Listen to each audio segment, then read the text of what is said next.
So I'm Tony Pellegrino, and thank you for joining me for this edition of Tech Talk. This is something we do every Tuesday and Thursday on Facebook at 4 o'clock Pacific Standard Time. Appreciate everybody jumping on here, and we've got a whole bunch of good stuff for you, some new products to show you, and we're going to talk about everything Jeep. As always, we recommend or welcome your questions and comments. Just make sure you include the year and model of your Jeep so I can better answer your questions. Just describe whatever it is you want. We've got Debbie here reading all of the comments, so it's really easy for me to look after what your questions are, and we certainly welcome those. So we've got a few good things to show you here under our featured products. I've got a few things that you may or may not have seen before. This is a formed clamp, so it's made out of 1/8 inch thick steel, and we press in some threaded inserts that are called PEM nuts. So you don't have to hold a wrench on the back, you just put in a bolt, and it comes with a grade 8, they're quarter 20 bolts. We make these in a bunch of different sizes, all the way up to, 2 1/8 or 2 1/4, I think. So, and we'd make that in a single too as well. And one of the cool things about these PEM nuts is you can pop them out, and right now there's one on each side, right? So you just flip it over. But if you need both the nuts on one side, you just pop it out and press it in, and that way you can have both the nuts or both the bolts in one side if you've only got access. These are really good for mounting lighter weight things. If you've got a cargo rack or a flashlight or something that you just need to attach to one of the tubes in your vehicle, these are not good for building a roll cage. They're just not heavy duty enough, but they're great for attaching things to your Jeep that you want to use for overlanding or camping. Great product. They're inexpensive. Check these out on our website. They're under the brackets and tabs page. So really nice. We've never talked about those before on the show, so I wanted to show you they come in a variety of sizes. The other thing I want to show you is we've got our TJ dash done. I'm just going to kind of stand this bad boy up. We just put this one together for the show. It's got these really nice beveled edges now. We got everything kind of dialed in. It comes with all these blank plates, and we also, right now it's set up for an iPad mini, but it comes with a blank plate for that too. Is it over here? Oh, yeah. Maybe you can hand that to me because I'm kind of balancing this thing. All right. So the center section can also look like this, where you can get a blank plate to go in the middle. So really nice, and of course it's got the side holes for putting a cigarette lighter or USB in. The top is all set with your defroster vents, and also here to let heat out that's coming up from the tunnel or your electronics that you have in here. So pretty nice. And then I don't know if you can see it or not, but I put this nice cover on the front, and that's if you don't have your windshield on, it doesn't show all that nasty stuff in the front. So if you take your whole windshield frame off and you just got your cage, the dash is all cleaned up. These blank panels are removable and replaceable. This one fits on that side. So you can add whatever components, gauges, key slots, switch pros, whatever you want. You can also French in your factory heater controls. So really a lot going on here. Really nice product. All aluminum. It'll of course, this one's a little bit scratched, but it would be all buffed up. And then this part matches with our aluminum center console. So that's pretty nice too. So it looks very similar to the one we did for the YJ, but this one has these tapered sides. So, and of course the bolt pattern is specific to the TJ. So pretty neat, or LJ for that matter. So I wanted to show you guys that. That's really nice. Yep. Dale Thompson is asking, is this dash available on the website right now? It is not. I have been extremely busy today, so normally I would have had all this stuff up there, but I've been machining parts for Jordan's race car, so I'll try and get this stuff up tomorrow. We're absolutely slammed right now, so I'll get that added as soon as possible. But let me say, that does not preclude you from calling in. I got 3 sales guys sitting there ready to take your call. They can just as easily write that down and get it in the system.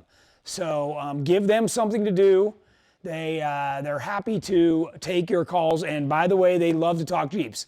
Each of them has a Jeep and they love talking Jeeps. So yeah, Jeff's already put this in his, by the way. So if you want to call in and talk to Jeff, he can tell you all about it. It's going to be on the website in like 5 minutes. Oh, Jamie's going to do it in the next 5 minutes. Okay, so while we're live here, Jamie's going to do it. I will clue you guys into when it goes up. So the reason they put it together is they photographed it today and everything. So yeah, we're quite busy around here. Storage card says now he has to get another Jeep because that looks awesome. It is awesome. Guys, this is a serious upgrade to your Jeep. Jeff actually ditched the factory steering column, put a straight through one, an aftermarket column. They're readily available. And then he did our quick release steering wheel. Jamie's got something very similar going in the Growler. Looks really good. So both guys did the digital display right above the steering wheel, which is pretty neat. So lots of options. Somebody else I was talking to today said they did the Dakota digital dash display, which is more traditional looking gauges. So something else you can check out. Hey, Tom. Yep. Card also asks, for the JK, do you have to run the dash and the center console, or can you run one or the other separately? They're sold together, so if you want to throw one away, that's up to you, but that's the only way we sell it. Or sell it? That also in the JK requires our cage upgrade. There is no way whatsoever to put that in otherwise. So you've got to get our A pillar where the tubes go all the way down. There's a whole structure underneath the dash on the JK. So that's the JK. Remember, the JK I only built for myself. I didn't care if I ever sold a single part off that thing, okay? So I built everything exactly the way I wanted it. I wanted the dash bar down below. There was a whole bunch of things about the JK that, quite frankly, I didn't care if anybody liked it or not. So I just built it the way I wanted it, and that's the way it is, and that's the way we sell it. So hopefully everybody likes it, and these are a little bit different. These, you know, we're developing these to fit in people that already have our existing cages. So the little bit different approach on these TJ and YJ aluminum dashes. So, more questions, Deb? Yeah, Richard Jadlowski is asking if the heat and AC will work with the new dash. So I made that position. Oh, just weighted down. Yeah, I made this section right here. Left it open, and it's at the right depth to fit the factory one. So you have to cut that in. You got to mount it. You know, and I think our Richard Garrett is going to do one here fairly soon, so you'll see it. So it's pretty easy for you to do that. The rest of it, what I did was I incorporated the ducting for your factory defroster. So the way that there's what looks like an odd-shaped funnel behind here, you keep that, and that hooks right into what I've incorporated inside the dash. And then it's up to you if you still want to put side vents or just let the heat go down on the floor. So a little bit of a builder's kit, if you will, so you get to kind of figure that out, but totally possible, and lots of cool possibilities with that. So yeah, check that out. Totally available on our website. All right, and Jamie says it's up on our website. All right, excellent. Dennis Sargent is asking if we make a CJ blank aluminum dash. So Right now, if you go over to the YJ page, by the way, the TJ and the the YJ and the CJ tubs are the same, and I make a flat panel dash for the YJ that would easily fit in the CJ. It comes with all the blank panels. You can go to town and have a great time, and that is available right now. I have those in stock. So, and James, is this $8.99, same as YJ? Yeah. Yeah, perfect. So, okay. More questions, Deb? Yes. Randy Kelly. Tony must have been reading my mind. Are you going to explain the difference between kingpin and non-kingpin axles? And also, what's the difference in using 68-inch versus 70-inch axle? Okay. I wasn't going to talk about the kingpin, or I was going to talk about ball joint today. We can talk about kingpin a little bit. Is that our next? Is that where we're headed next? Let's see what we got here. Anything else on the new products that I just showed, Deb? Looks like I covered them all. Okay. All right. So then we're going to go on to the Ball Joint Eliminator kit. Okay. So this is from American Iron Off Road. They sent this over to us. We just got done doing our photographs and stuff. I wanted to get all this done before I ripped apart a knuckle. If you're not familiar with where these go, they go right here. So you take out these ball joints that are the normal 1-ton stuff, and you put these in, so it replaces it. These can develop some play in them, and this kit is to eliminate those. And yeah, I'm looking forward to trying this. Like I said, my intention was to do it over the weekend, but we were crazy busy, and I've been machining parts for the last several days, so I didn't get to this, but this is next on my list for putting on the Terremoto. So I'll have a report for you guys on what it takes to get them in and how they work. So definitely give you my opinion and impressions on that. Any questions on that right now, Deb? Not yet. Okay, so the difference, and part of the reason I don't run kingpin is if you look at a kingpin knuckle, these 2 points are much closer together. And I like the spread between these. When you talk about hanging a 40 or a 42 out beyond this, right? This is what makes your front steering turn, right? Your U-joint goes through here.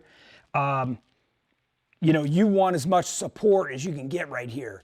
And the kingpin is a spud that kind of looks like this thing right here that everything hooks over, and it's really old school. It's been around for a long time, and some people think they're stronger, but the reality is they're equal in strength, and I've seen as many of those with trouble as I've seen these with trouble. So when you really get to that level where you're beating on stuff, nothing is perfect in that case. I can tell you that Reed, R-E-I-D, makes a giant knuckle. I think they call it their Super 60 knuckle. So if you're really a crazy rock bouncer guy and running 42 spline stuff, you can upgrade to that, and it's a C and a knuckle kit, and go that route. So that's good. Walker's asking if they'll work on a Dana Ultimate 60. Yes, I believe so. You're talking about the Ball Joint Eliminator kit, yes.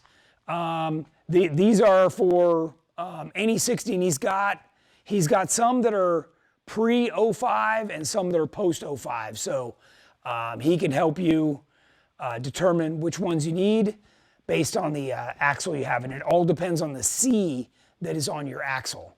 So I communicated back and forth with him, and he told me these were the ones that I needed. So those are the ones I got. Yep. All right, more questions? Cord Killinger 2017 JKU Elite Kit. Rock Jock 60 front, Dynatrack HD ball joint, or eliminate? Question mark. You know, that's a good question. I know when I look inside here, there's a uniball down inside here, and I know that's the same thing that Dynatrack puts inside theirs. I do know that the Dynatrack, when you look at, and we probably have some around here, but when you look at this part on a Dynatrack, it's 300M on both the upper and the lower. So I know that they're beefier, they're super high quality. One of the nice things about the Dynatrack is that once this cup is pressed in, which is going to be the same on this, to rebuild it, you just slide out the uniball and put a new one in. That's nice because every time you press something in and out of one of these knuckles, you're taking away material, and sooner or later there's not going to be a press fit. You can only get away with that about 4 or 5 times, and then things are just going to fall in there. So you definitely, if you're really working over your vehicle, having that rebuildable joint, whether it's the Dynatrack or going this route, is nice for sure. Yep. Nick Repinich is asking, isn't Tommy Dykstra running the Ball Joint Eliminators already? I know his buddy is. His buddy, I think, has this same kit. So Tommy's still, he asked me about it, but he's still got this setup.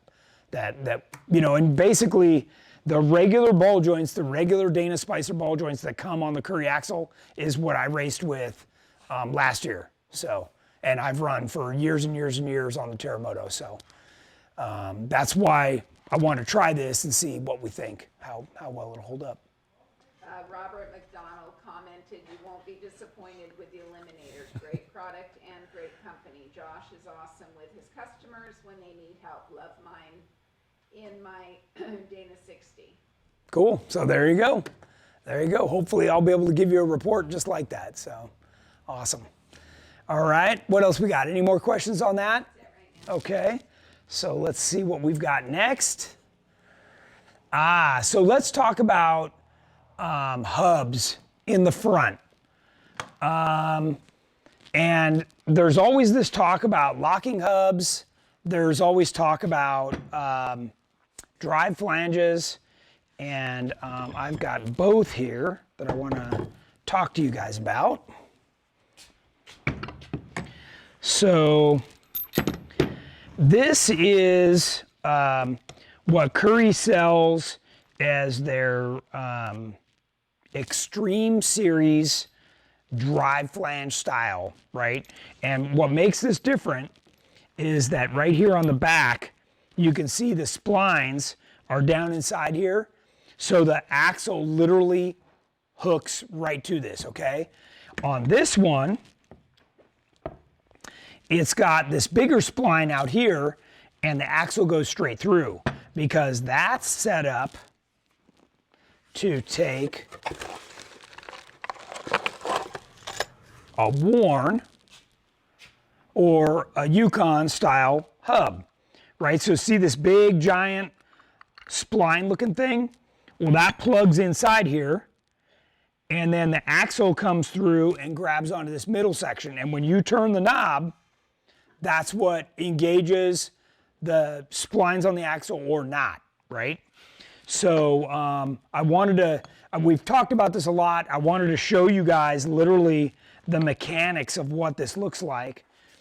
And this is, here's a stub shaft, right? So you would shove this thing through. We can get it through there. There we go. So now you can see the axle down there in the middle. Hopefully they can, Alex, yeah. And then this guy would slip over the top of that whole thing. And I believe that's, yeah. Then this screws on, and you have what you see as your normal type of hub. And then that locks and unlocks the drive on the actual axle, or lets it, you know, spin, free spin. So, yeah. And those are definitely. Now there's also the kind of drive flange where you take this off and you can pop. It's another unit that kind of looks like this, that slides in and locks in, and it's got the inner splines on it. That's a normal or traditional style drive flange, and you can put it, you basically just take off one of these locking hubs and you can put that on. So those are also available, and they just screw right on. Okay.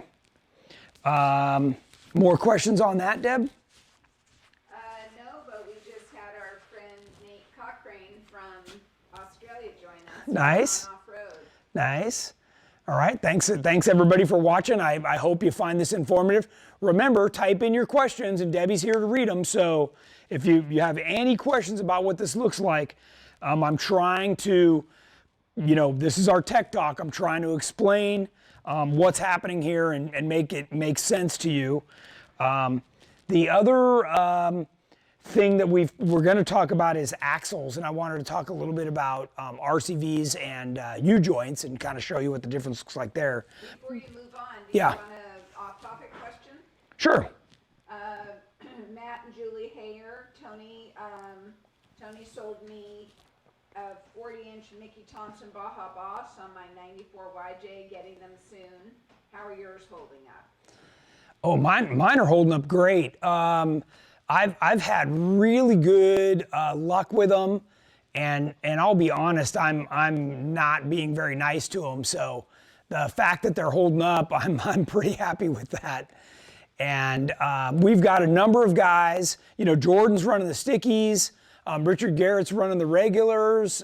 Jeff's got some. Andrew's got the regular ones.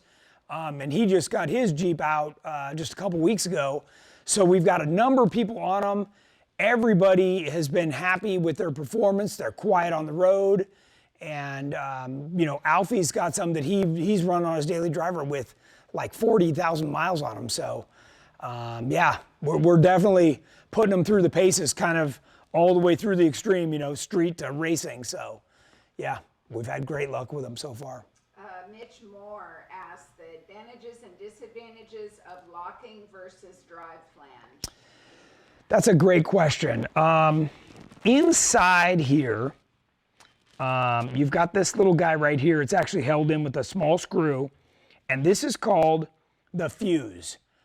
So what happens is this thing is made of a material that is designed to break. So if you're really beating on your Jeep, this is just slightly less strong than your 35 spline stub shaft. Okay, so now that's strong too, right?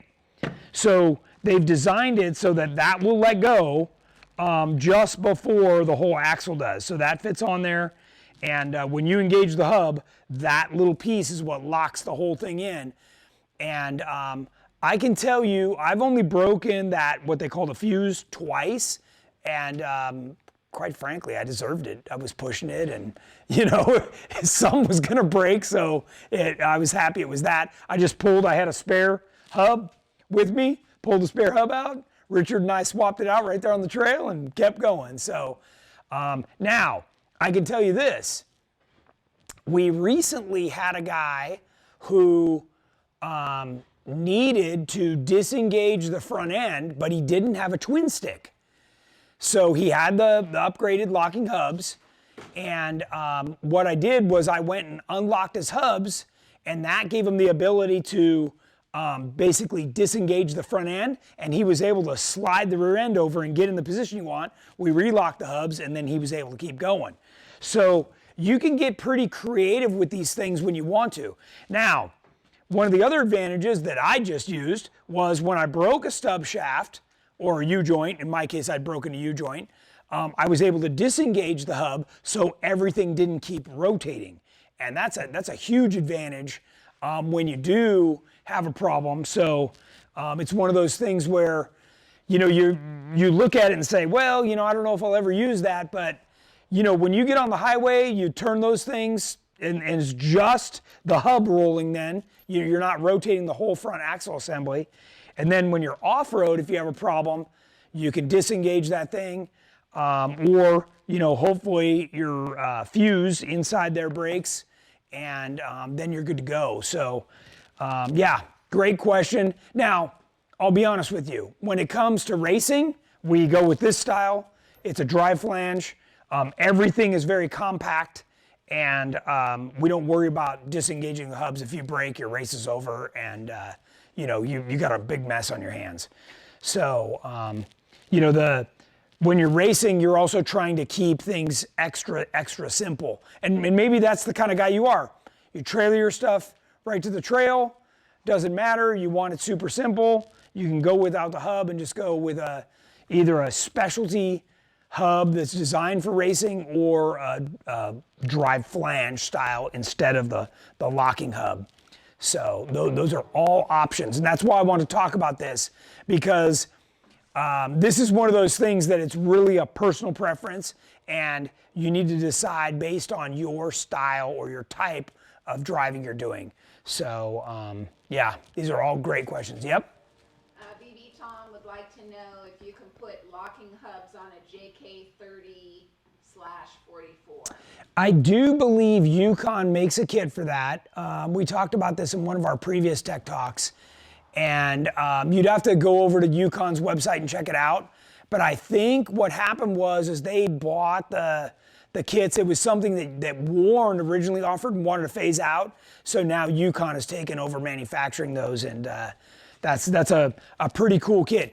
Keep in mind, it makes the front end 3/4 of an inch wider, because by the time you get all the adapters in there, but it's totally worth it, and 3/4 of an inch isn't that big of a deal. I ran one for a long time back when I first got into Jeeping, and yeah, it's super handy, especially if you're flat towing your vehicle. That's another nice reason to have these hubs. Just that way you're not spinning the whole drive line as you're going down the road. So, yep, good question. What else we got? Keep going. Keep going. Okay. So let's see. What's our next slide here? Axles. Okay, so we're constantly talking about this, right? Typical 30 spline versus 35 spline. So one of the things we always talk about, now this is the end, the wheel studs would be here on the end of the axle. So this is a rear axle, and these are turned straight up. They would normally be sideways. What we're trying to show you is the bearing size. The bearings are significantly bigger on a 60 style axle, and these are also what they call semi-float, not full float. So a full float wouldn't have any of this on there, and it would just be splines like this on both ends. So, or like this, right? So this is a really short version. So splines like this on both ends, and that would be a full float axle. So, Hey, Tom. yep. Scott Butcher popped in a question. Does horsepower make a difference? On what? I'm not sure if it was this topic or the last one. So, yeah, if like on Terramoto, I run a regular locking style hub. I've run the Warrens for a bunch of years, and I'm running the Yukons right now. And I'm 640 horsepower, and that seems to be a nice blend with that fuse that I was talking about. When you go to racing style, where we're running 800 plus horsepower, and you're being abusive like that, the fuse is going to go really quick. And that's where you're going to want to go with a drive flange style. So you can either remove your hub and do the drive flange, or get a dedicated style hub that has the splines built into it. Those are two options. And this is the Curry and the Spider Tracks. They're both making hubs like this, so that's a popular style when you talk about the unit bearing. So this is the kind of hub that would drop right inside here on your knuckle. So, okay. Tom Cahill, regarding the drive shafts. Yeah. He has a JK Sport with 3.5-inch AEB lift. His front drive shaft finally gave out at the transfer case. Highway driving, no wheeling really. Ordered our drive shaft upgrade, $1,350, but he's worried the front needing a different or additional yoke. With the 30, it was reading, it mentioned it was for a 44 question mark. You might need a different yoke, and Jim over at JE Reel is an expert on that stuff. So when you do get it, take a look. A lot of the time, what you're gonna find on your stock transfer case side is something that's gonna look like this, and it's just the output shaft. On your factory stuff, you've also got something that looks like this. It's a little bit smaller. So you might have to change that or convert over to a regular style yoke. I don't know if we have one in here. I don't see one right now, but a regular, U-joint style yoke. And those are what I prefer. I like those a lot better. And you can also run straps, which is a little U-bolt that goes over the U-joint. So it captures it, like so. And then you put a couple nuts on. Those are really strong. We run them on everything we do. We don't run those little sheet metal caps that are kind of like this. We don't do those anymore. You really want to get away from those and do the U-bolts. So, yeah. And the 1350 will be a great upgrade. You'll enjoy that. The factory CV with that rubber boot there, you're lucky you made it that long. I always tell people, once you go over 1 3/4, you have to do the drive shafts because it's just a matter of time. That CV can't run at that angle all the time, and it'll eventually get. What happens is the boot tears, and then all the oil flings out, and you got sparks. So. Yep. Nate Cochrane asks, why do you use 5 on 5.5 lug pattern instead of, say, a 6 or an 8? That's a great question. So 5 on 5.5 is a traditional Jeep bolt pattern. It's been around ever since the CJ, and that's the most common within the Jeep world. And for us, we've had a lot of wheels already with that bolt pattern, so we just stuck with it. It's plenty strong. Everything is done what we call hub centric. So when the wheel slides on, it's actually all the force is right on the hub, not on the lug nuts. The lug nuts literally just hold the wheel on. So that makes it really strong. Now, if I had to start over again, maybe I'd do 6 lug, but we're on the 5 lug train, and it's served us well, and we're sticking with it. And I've run, all the way up to 42-inch tires with that bolt pattern, raced that bolt pattern, and had no problem whatsoever. So, yep. Chris Larson, will you be making brackets, off topic, will you be making brackets for your large cargo basket for the JL? Yeah, that's actually something that I'm working on over in my JL. As you know, there's a lot of plastic back there. So I'm trying to figure out how we offer something where you're not just putting screws into plastic, and there's a lot of wires and stuff that run back there, the subwoofer. So we're really having to come up with a system that goes across, and but I'll have that done for my JL and then be able to offer that to the public. So yes, thanks for asking, and you can definitely you can also leave your name with one of our sales guys, and they'll be happy to call you as soon as that's available. So, and hopefully you guys are getting our newsletter. If you're not getting our newsletter, go over to our website. Any page, go right to the bottom, and you can sign up for our newsletter. It just asks your name and your email address. That's a great thing. It comes to you by email, and it's got a ton of information. We just sent out our first of 2021 last week, and it has a ton of information in there. There's something in there for everybody. So kind of like our Tech Talks, definitely a variety of subjects, including featuring one of our customers' Jeeps, so kind of fun. What else you got? That's it. Okay, all right. So along with axles, one of the things I wanted to talk about is, everybody talks about spline count or diameter. I want to talk about the quality of materials.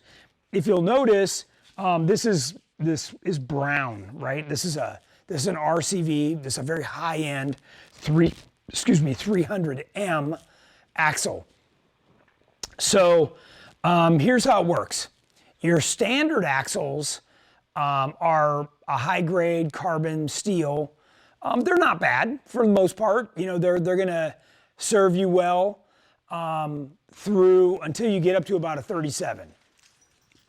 Then what most people do is they go to a 4340 chromoly axle, And those numbers are the blend of material that goes into making that axle. So, or that material, right? 300M is a grade above that. It's still a chromoly, but it's a very high grade.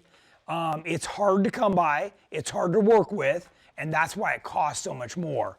So, and a lot of times, once you order your axle shafts, you have to wait sometimes months to get them because the heat treating process and everything associated with it takes so long to make these axles. So I wanted to show you guys what a really nice quality axle looks like. And there's a number of manufacturers out there. I just saw some Dutchman axles. Of course, you know, Curry has their own, RCV makes some axles. So there's some nice ones out there. And you know, you can definitely get yourself into a nice chromoly axle. Yukon makes them. So there's plenty of companies out there doing upgraded axle shafts.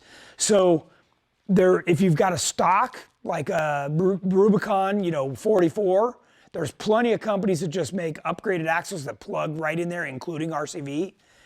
And you can get those in the chromoly or the 300M from RCV, I know for sure. So more questions on that? Or I just want to make everybody aware that regardless of whether it's 30, 33, or 35 spline, and that does dictate how big in diameter that axle shaft is. This is a typical 35 spline. You can see that it's an 1.5 inch diameter. That's normal. When you go to 40 spline, that's even bigger. So yeah, just to give you an idea of what that looks like. Okay. Then is my next slide. Hey Tim, we got one question no, I'm gonna go regarding back. transfer cases. Okay, sure. Caro Barsex, how easy to swap transfer case on 2012 JKU with Rubicon transfer case from 2017 Rubicon, currently running 40-inch with 110 axles? You're definitely going to need a programmer, and you need to make sure that your ECU or the programmer you're using will talk to your ECU and allow you to change the ratio on the transfer case. You can tell real easy if you already have one of those programmers. You can go in and see if it asks you for the transfer case ratio. If it doesn't, you might not be able to put the 4-to-1 in there and have that work.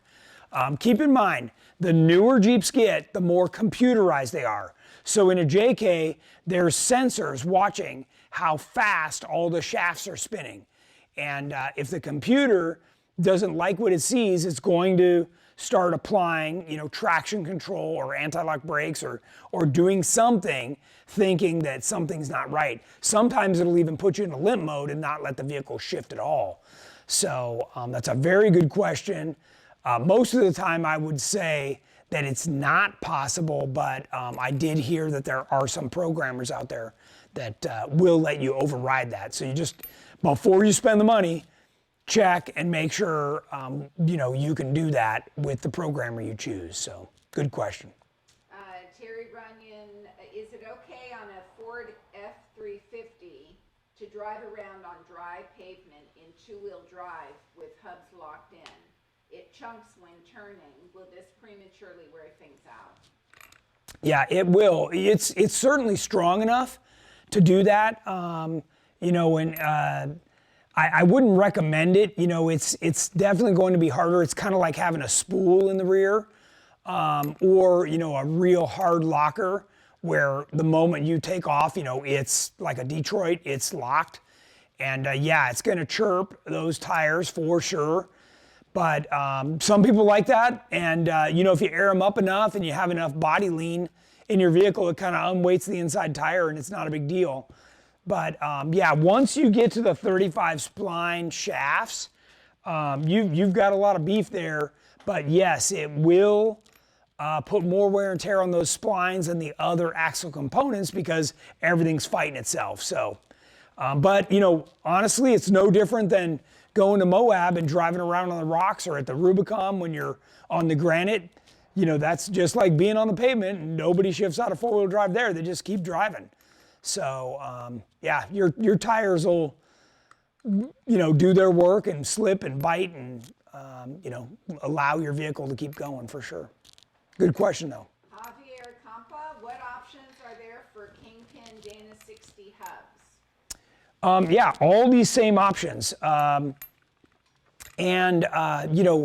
company like Dynatrac is much more into the traditional, this is the unit bearing style hub, and Dynatrac likes the traditional style hub. So I know they make a bunch of kits for those, so definitely check out Dynatrac. I'm sure Yukon does too. I'm not 100%, like I haven't gone there to look for those, but Yukon's got a pretty good selection of that stuff too. So both of those should be good resources for you to check out and look for upgraded options on that. Yep. Casey Sargent, what's your opinion on stock Rubicon knuckles versus the Reed high steer knuckles? What would be the best setup for a stock Rubicon axle? So I like the Reed knuckles, I do. But when you go to high steer, you have to understand that means everything's got to move, right? So right now on your axle, your track bar mount is down low. It's almost all of them are like right above the top of the tube. When you go to high steer, that track bar mount needs to move up and match wherever you move your drag link to. And so on this, like this is a high steer knuckle, right? So here's the standard position, here's the high steer position, and that means that your track bar mount has to come up and match. This is what I'm talking about. So that's a real important aspect. So if you just put high steer on, the thing's gonna have crazy bump steer and you're gonna be really unhappy. That's gonna require some additional brackets. And a lot of the time when people do that, they switch over to coilovers because you get rid of that big coil spring, which is preventing you from moving your track bar mount. So you can call in and talk to my guys. We've done lots of upgrades like this. And there's a lot of information out there, including from Reed. But I like the Reed product is a high quality product. And those are great knuckles. So, yep, good stuff. Caro Barsex, do I need any other adapters, beats, besides a programmer to fit in there, or do you just plug and play?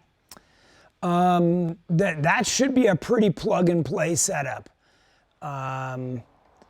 Depending on, I think they've standardized all the output shafts between the transmissions, so it'll probably plug right on there. Yep. What else you got? Let's see. Dan Condos. How careful do I need to be with my 2020 3.0 diesel JL truck, JL Sport on stock Dana 44 axles front and rear? I'm on 38s with stock gears. I just logged on, so sorry if you already answered this question. I've already got 25K miles on it, and so far so good. Been everywhere from Moab to Windrock wheeling. A big part of that is what kind of a driver you are. A 38-inch tire has a lot of bite. And, if you're still running a regular non-beadlock style wheel, maybe you're not airing down as much. When you go from street pressure to 15 pounds, you double the contact. So when you go from 15 down to, I think it's like 7, so again, half that, you double the contact patch again. So, a lot of the time people that are running a tire that big with an axle like that are getting away with it because they're not airing down all the way and they're not spinning them and letting them lock up. That's the fastest way to break anything, even if you're completely built, is if you light those tires up and they bite all of a sudden, something's got to give. So just be aware of that. And if you're driving mellow, you could probably make it last for a long time, but you're definitely pushing the ragged edge with a 38-inch on the factory axle stuff, for sure. Even if you upgrade the shafts, all you've done is transfer all the stress, what would break next, to the gear set. So just be aware of that, because a lot of people make those upgrades and don't realize all they're doing is moving what is going to break further in, is more expensive, and certainly if you break a ring and pinion, you're ruining your trip. So, because that's a big, you break an axle, no big deal, you pull that out and throw a new one in, but you break a ring and pinion, that's a tough thing, so. We've got a lot of questions stacking up on Okay, this topic. go ahead, yeah. Esther Parrott Newcomb, 94 YJ with Dana 30, 4.88 ARB lockers with RCV on passenger side, keeps leaking. Been to 2 different mechanics, seals have been replaced on both. RCV sent new axle shafts as a replacement, seal is still leaking. What else could be the issue? Well, sometimes what happens is can you see over here? So this is a typical carrier, right? So your gear goes on here, and this one happens to be an Auburn electric locker. They're Select-A-Lock, but an ARB looks exactly the same as this. These 2 outer surfaces are the bearing surfaces, and sometimes what happens is they get damaged or worn, and the carrier will start to wobble. The other thing is that on an ARB, it's got a little thing on the side here that floats, and that's where the tube comes off and goes outside to outside the differential to the airline, and sometimes the seals in that get damaged. Or if it's wobbling, that can't make a good seal. So yeah, you've got a problem that you definitely need to look after and figure out, because that's not going to go away. It's not going to get better, that's for sure. So and it may even require replacing the carrier at some point, the whole locker. So I know it's probably not the news you want to hear, but it is one of those things. So more questions, or can I move on? Yeah, we've got lots of questions. Okay. But now my PC just died. Okay, then I want to show you guys, we were talking about lockers and hubs and stuff. By the way, your inside here is the splines, and that's where your axle shaft goes in and locks in.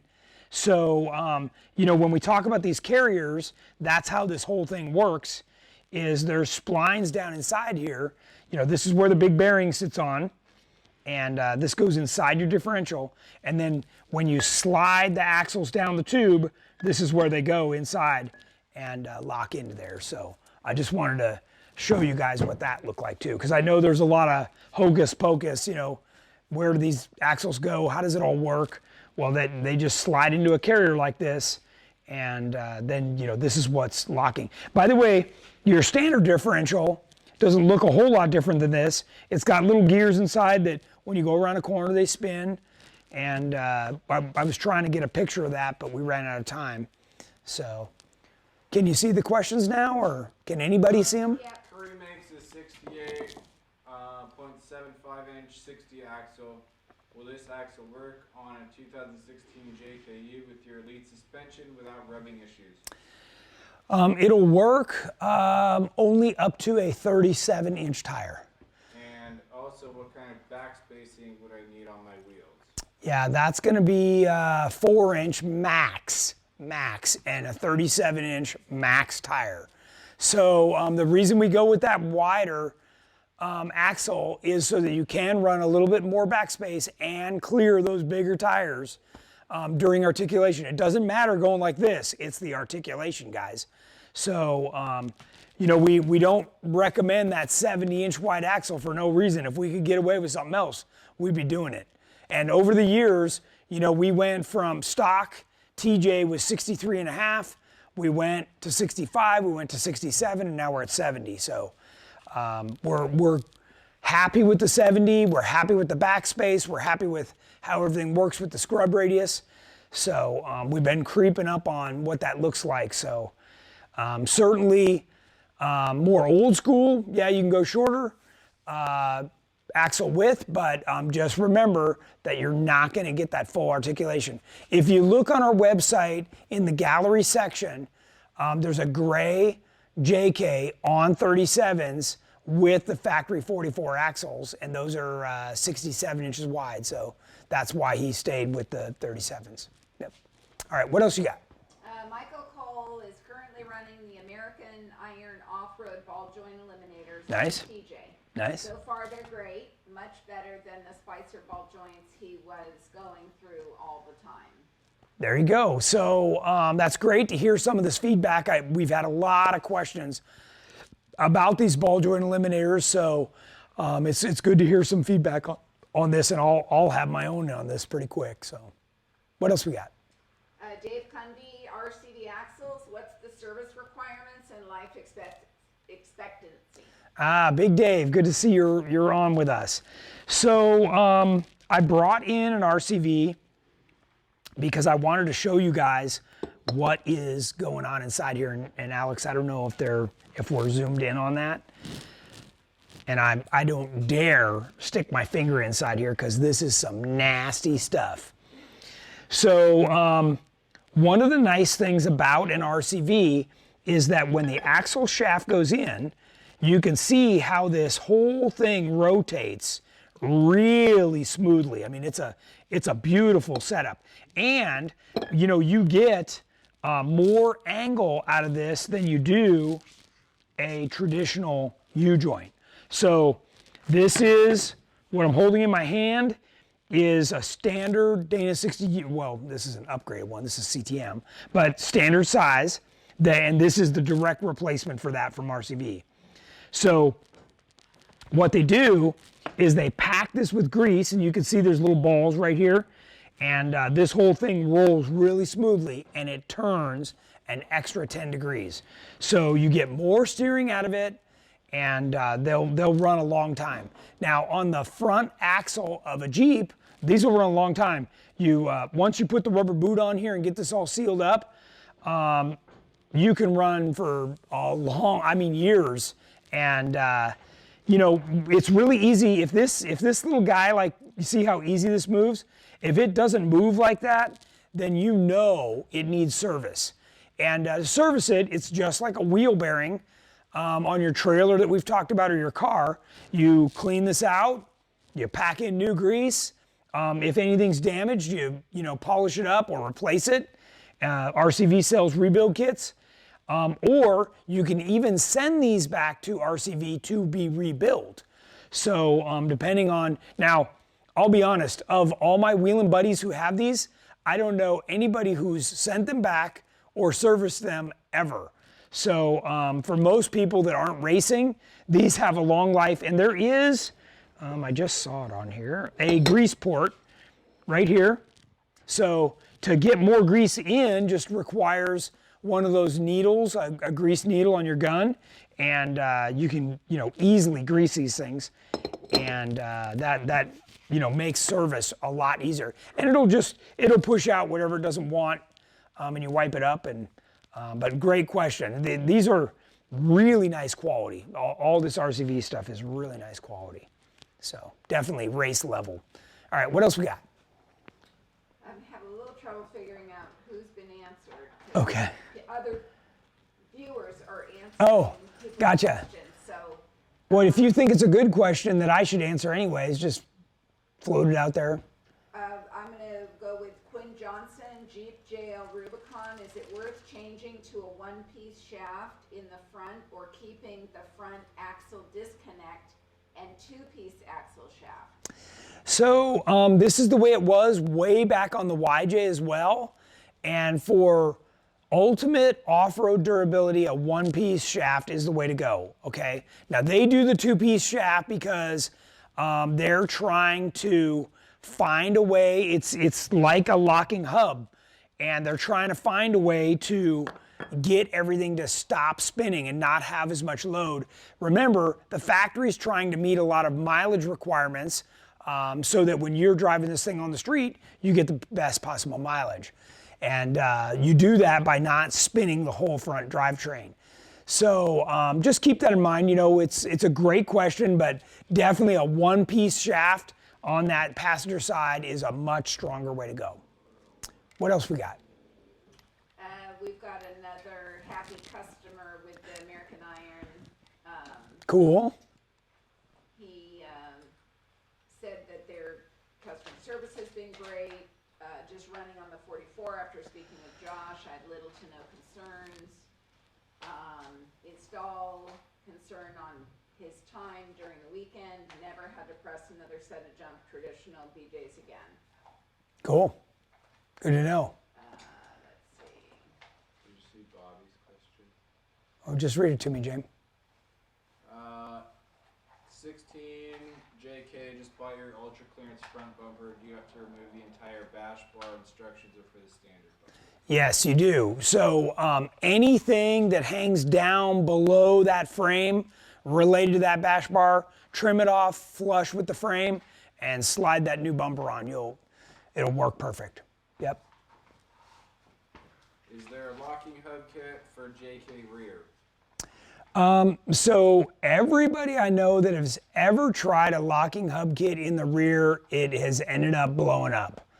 And you know, remember I told you about this fuse inside, and it just, if you're wanting that ability on a full float axle, you can take out the drive flanges and then you'll have a free floater. That's part of the reason why everybody wants to go with a full float, is because regardless of whether the axle's there or it breaks or whatever, you've got a hub out there that the wheel stays attached to, and it'll just keep spinning.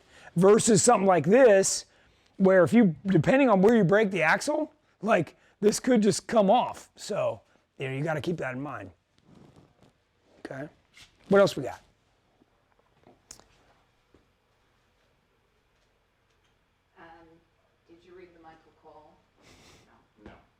Your rear 5-inch stretch 4-link setup on my TJ. I installed an Atlas 4-speed with the Speedo tail housing. I'm running a Curry HP 60 in the rear. The drive shaft is really short. Is there a length that is too short for a drive shaft?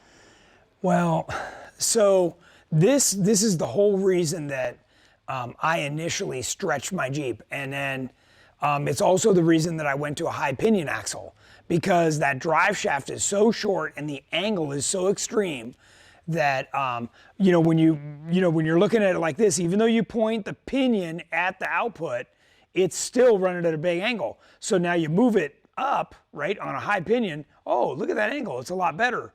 So, yeah. So, but this is why we stretch them, because then you can get the drive shaft longer and it mellows out that angle. So you're definitely, the best way I could put this, if you called in and talked to me on the phone, I would tell you you've stepped on the slippery slope. So you're well in, and keep going. You're on the right path, but stretching is definitely in your future. So, yep. What else we got, James? Dwayne White said, point out that a full float, the load is carried by the hub, or semi-float, it's carried by the bearing and the axle. That's right. Yeah. So the load is carried here on a semi-float, and this is out at the end, right? So this is your wheel spinning right here. So, yep. What we got right now, you're at 59 minutes. Yeah. All right. So we'll give you just a minute for any last minute questions to come in. As always, guys and gals, if you like what you see here, please share it with your other Facebook friends. Make sure that you've turned on your notifications for GenRight Live. That way, every time we go live, it'll automatically pop up on your phone or your computer. Obviously, if you like videos, check out GenRight Off Road's YouTube page. Got tons and tons of videos over there. Everything from tech to just out wheeling, lifestyle. I'm sure you'll find something interesting over there. Yep, Deb? Val is asking, wasn't there news about Jordan? Question mark. Oh, yeah.